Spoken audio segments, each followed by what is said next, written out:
Hello, I'm Miranda Goodby and I'm the Senior Curator of Ceramics here at the Potteries Museum and Art Gallery. What is in the ceramics collection and what do I do as a curator? Well, here at the Potteries Museum and Art Gallery, the ceramics collection includes pottery and porcelain from around the world, and it ranges in age from ancient Egypt right up to the present day. In many museums, ceramics from ancient Egypt, Greece and Rome will be included with the archaeology or the ethnography collections because of their country of origin or their age. But here at Stoke-on-Trent, they're included in the ceramics collection because they're all united by one thing, the material, clay. We also have ceramics from the Near and the Far East, as well as from Europe. But the great majority of our pieces are from England and in particular from North Staffordshire. We have the largest collection of Staffordshire ceramics in the world. That's approximately 30,000 pieces, and it doesn't include all the thousands of shards that have been excavated in North Staffordshire and Stoke-on-Trent, and which are at the care of the archaeology collections. There are several reasons why this museum has such an amazing collection of pottery. Firstly, we're based in Stoke-on-Trent, which has been the home of the pottery industry in Britain for the last 300 years.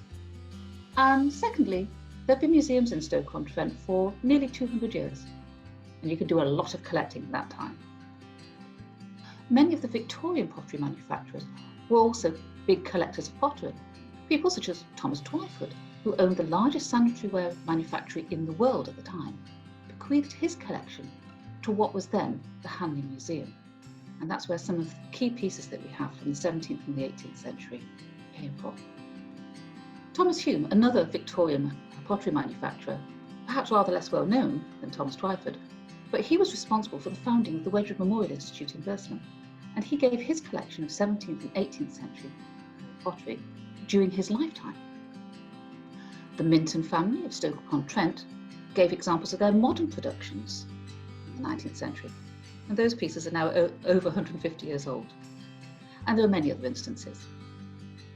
And we've been given many, many other gifts and bequests over the years, including the Keeler family's famous collection of over 600 cow cream jugs, once seen, never forgotten. We continue to collect as well. The museum has a collecting policy which helps to guide us in what we acquire, and we collect contemporary ceramics as well as historic pieces. After all, those contemporary pieces will themselves be historic one day. As a curator, my job is to care for the collections and to make them accessible to the public. And this can be done through exhibitions and displays here at the Potteries Museum and Art Gallery. But we also lend to other museums in the UK and around the world for special exhibitions. And through social and traditional media, we also make them accessible for an even wider audience. Our collections are also used for research. Researchers, writers, artists and students all use the collections for inspiration and education. And an important part of my job, therefore, is to make sure that the information that we have about our pieces is correct and up to date. And that all the pieces not currently on display are carefully stored by type, date or manufacturer so that they can be easily located when needed. How long have I worked at the museum? Well, I have been ceramics curator here at the Potteries Museum and Art Gallery for nearly 25 years now. What's my favourite thing about working here? It's got to be the collection. With over 35 pieces in the collection in total, there is always something new to learn about them. So you could never have time to be bored. And the marvellous thing about working here in Stoke-on-Trent is that you're immersed in the subject. Not only do we have the pottery here, the pieces that people made and decorated, and that other people bought and used, but we also have the information about how those things were made.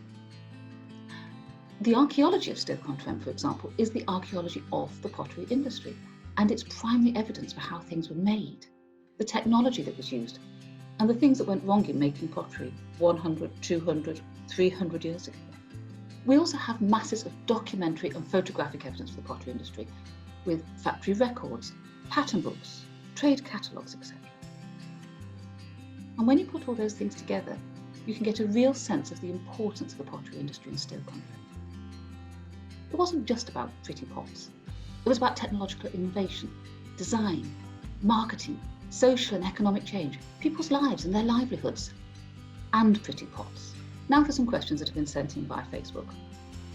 Carl wants to know which piece of ceramics in the collection needed the most restoration. Well, we don't have any conservators or restorers here at the Potteries Museum, So we try not to accept pottery that's going to need extensive restoration work, as it can be quite expensive to have such work done. And over time, perhaps 50 or 100 years or more, the work tends to discolour and has to be redone. But we do have a number of pieces in the collection that came to us already restored.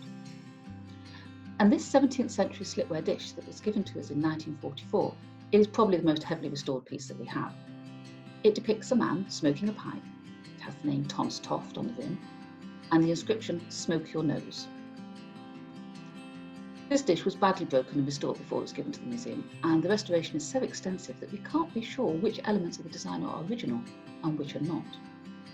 But the dish itself is not in danger of falling to pieces, and the restoration itself hasn't become unstable or fragile, so we're not going to have it fixed just yet. That's probably something for one of my successors. Pat wants to know if we've got any Beswick on display, as she hasn't spotted any when visiting. Yes, we do have some Beswick in the collection and a small amount on display.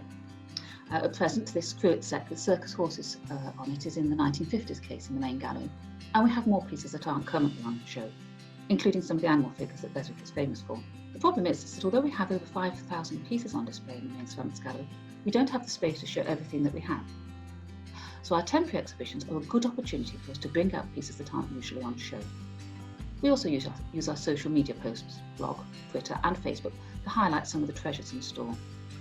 We do try to rotate the pieces as much as we can, but if you're a collector of a particular factory, you always feel there's not quite enough of your favourite factory on show.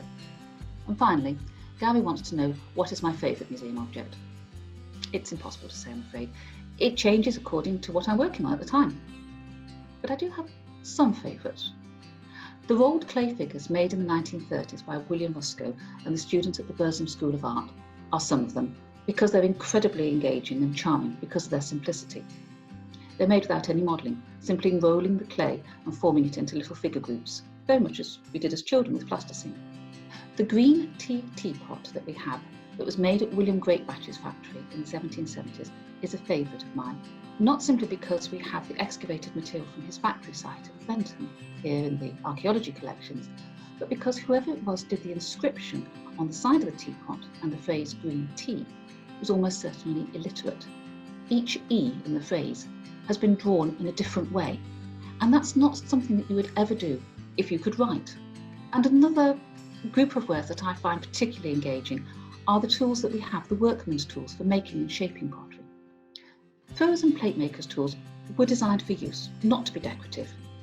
They all look very much the same. If you're one plate maker working in a workshop, it was very easy for your tools to be borrowed by other workers, and so you wanted to be sure they were yours.